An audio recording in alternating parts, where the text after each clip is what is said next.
అందరికీ నమస్కారం అండి. ఈరోజు మనం 2011వ సంవత్సరంలోని చందమామ కథల పుస్తకంలోని ఇష్టం లేని న్యాయం అనే కథ గురించి చెప్పుకుందాము. ఈ కథ రచించింది భరత్ వెంకటరమణ గారు. పూర్వం ఒక గ్రామంలో రామయ్య అనే కాపు ఉండేవాడు. ఆయన భార్య గంగమ్మ గయ్యాలి. తమకు భగవంతుడు ఆస్తి ఇచ్చాడు కదా అని మిడిసిపడేది. ఒకనాడు రామయ్య గంగమ్మ పొరుగురులో బంధువుల ఇంట పండగ అయితే వెళ్ళి కాలినడకన తిరిగి వస్తున్నారు. మసక చీకటి పడుతున్నది. గ్రామం కూడా అంత దూరంలో ఉన్నది. వారికి దారిలో మామిడి చెట్టు ఒకటి ఎదురయ్యింది.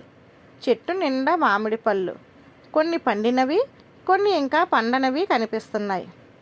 ఇదిగో, కాస్త మామిడి చెట్టు ఎక్కి మంచి పళ్ళుగా చూసి కోసి పెట్టవు? ఈ ఏడు మామిడి పండు ఎట్లా ఉంటుందో రుచే చూడలేదు అన్నది గయ్యాలి గంగమ్మ. పొద్దుపోయింది, కావలిస్తే రేపు బుట్టెడు తెప్పిస్తాలే అన్నాడు రామయ్య. నాకిప్పుడే కావాలి. చెట్టెక్కి 2 పళ్ళు కోస్తే పోయేదానికి రేపు బుట్టెడు పళ్ళులు తెస్తాడట అని సాధించింది గంగమ్మ. గత్యంతరం లేక రామయ్య చెట్టు ఎక్కటానికి వెళ్ళాడు. ఆయన చెట్టు కిందకి వెళ్ళాడో లేదో చెట్టు కొమ్మ మీద నుంచి ఎవరో ఆయనపై పడ్డాడు. రామయ్య కింద పడిపోయాడు. కాలు పట్టుకుపోయింది. అయ్యో అయ్యో, నీకెంత పొగరురా! కావాలని నా మొగుడి మీద విరుచుకు పడతావట్రా అని కింద పడిన మనిషిని ఆడిపోయసాగింది గంగమ్మ. ఆ మనిషి లేచి రామయ్యను లేవదీస్తూ, అమ్మా తల్లి, నేను కాలు జారి పడ్డాను, కావాలని పడలేదు, దేవుడే సాక్షి అంటూ ప్రాధేయపడ్డాడు. కానీ గయ్యాలి గంగమ్మ వినిపించుకోలేదు. గుడ్లెర్ర చేసి చేతులు ఊపుతూ, నిన్ను ఊళ్ళో చెప్పి ఏం చేయిస్తానో చూడు, నీ అబద్ధాలు గంగమ్మ దగ్గర అంటూ తిట్టసాగింది. భార్యాభర్తలు ఊరు చేరుకున్నాక గంగమ్మ ఊరి న్యాయాధికారి దగ్గరకు వెళ్ళి ఫిర్యాదు చేసింది. ఎందుకు, ఊరుకోవే అని మొగుడు అన్నా వినిపించుకోలేదు. ఇదిగో, నువ్వెప్పుడు ఇంతే, ఊళ్ళో వాళ్ళంతా నీ మీద పడినా చూస్తూ ఊరుకుంటావు అన్నది గంగమ్మ.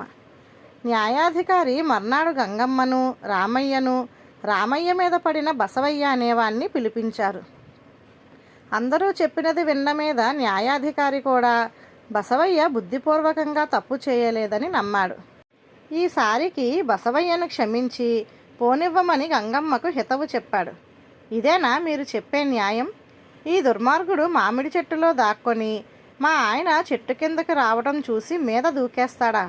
మీ వల్ల కాకపోతే చెప్పండి, నేను ఇంకో చోటుకు వెళ్ళి న్యాయం రాబట్టుకుంటాను అన్నది గంగమ్మ. సరే అయితే, నీకు కావలసిన న్యాయం నేనే చేస్తాను. ఆ మామిడి చెట్టు నువ్వే ఎక్కు. బసవయ్య దాని కిందకి రాగానే సూటిగా అతని మీద దూకు అన్నాడు న్యాయాధికారి. నేను చెట్టెక్కాలా? ఆ మనిషి మీద పడబోయి పొరపాటున కింద పడితే?